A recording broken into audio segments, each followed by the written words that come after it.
had Karen Goldner on my program this week, had a very nice conversation with her.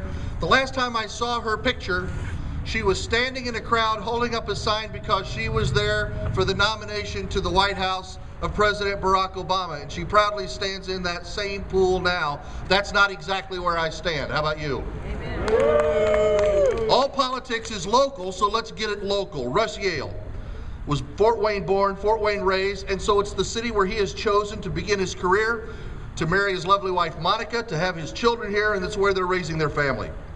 Growing up, Russ had the opportunity to learn an awful lot about business because he watched his parents and a lot of the great work that they did with shopping centers, apartments in the neighborhoods in and around Georgetown. He learned of the value of community involvement because he watched his grandfather, and it was there he learned a lot about what it means to be charitable. To not give something to somebody just because they say spread it around and they want to take it from you, but to always make sure that you have the heart, the mind, and the soul of being willing to share, and to share what you have with your community. He has seen optimism, he has seen civic pride replaced with worry and corporate concern. He wants to do everything to ensure that his son and the child that's on the way, and your children, can grow up in Fort Wayne and to be proud of where they are. He's a lifelong resident, married to Monica, graduate of Concordia Lutheran Seminary, and also graduated with a finance major and a Christian studies minor from Hillsdale College. That's not a bad rep. It's good to have him here. Please welcome Russ Jehl.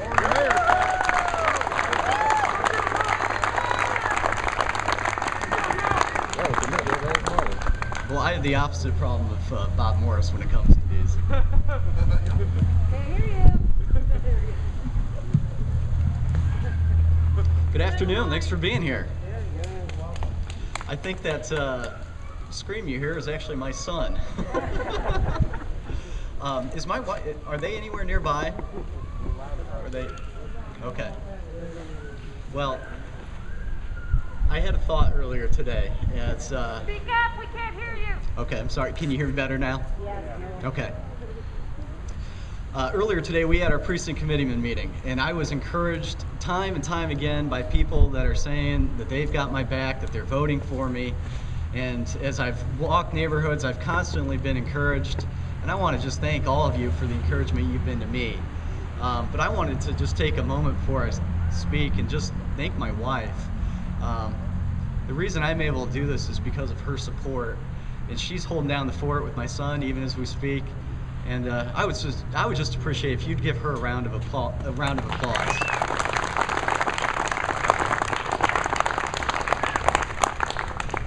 When we do this on Tuesday, it'll truly be because of her support and my son's support. There's a word that I found to be very interesting when we think of the Occupy movement. A lot of the rhetoric starts with the word revolution. And as conservatives, we have a lot of reverence for our revolutionary founding fathers. Amen. And whether you are a conservative like myself or an occupier, we all revere that Declaration of Independence that says all men are created equal and endowed by their Creator with certain inalienable rights, among which are life, liberty, and the pursuit of property. Excuse me, the pursuit of happiness. I'm getting ahead of myself. Originally it was property. That idea of happiness that our founding fathers understood was a pursuit of property. And I think it's very interesting as we interface with our occupying friends, how do we both revere that declaration and come up with such radically different conclusions? My contention is that it's because two parts of that are being forgotten. The first being our Creator. And I know that it's a shame. I know many of you have been frustrated as we listen to our president when he quotes those words, that he frequently has omitted our Creator.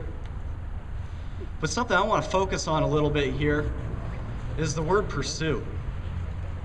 See, our founding fathers understood something. Happiness doesn't come through entitlements. Happiness comes through a pursuit. That's right. As Americans, we are not necessarily given anything for free. We're given the right to pursue our dreams. That's right. And I think it's that loss.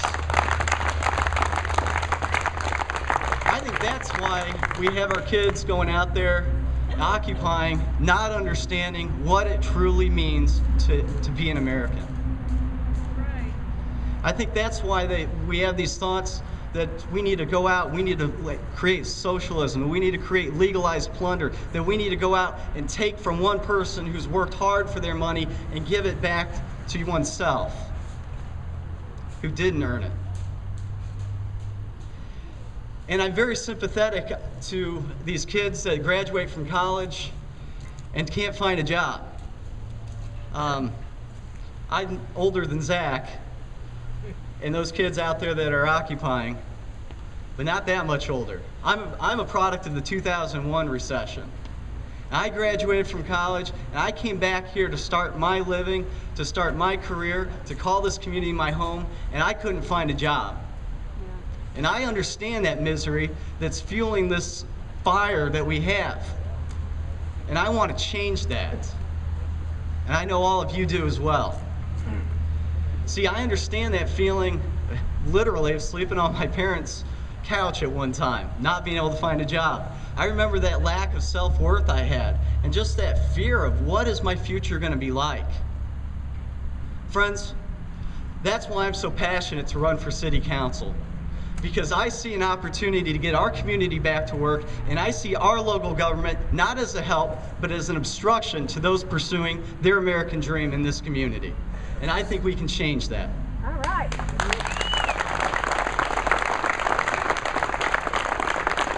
I don't create the jobs, but I'm a commercial real estate broker, and every day I'm working with entrepreneurs that are pursuing their dream, trying to create jobs in this community.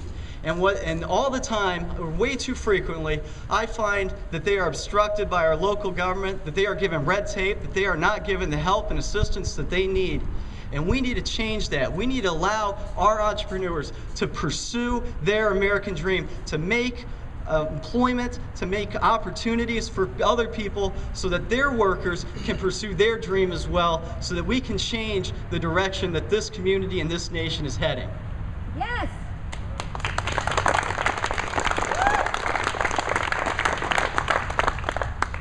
So now, 3 days away from the election, 4 days from the election, the time for talk has ended. The time for action has come, and I would like to just very briefly quote the favorite president of my opponent, Barack Obama. Quit whining, quit complaining, go out and vote. Go out and make a difference. Let's start in this community, and let's carry that momentum on to Washington next year. Thank you.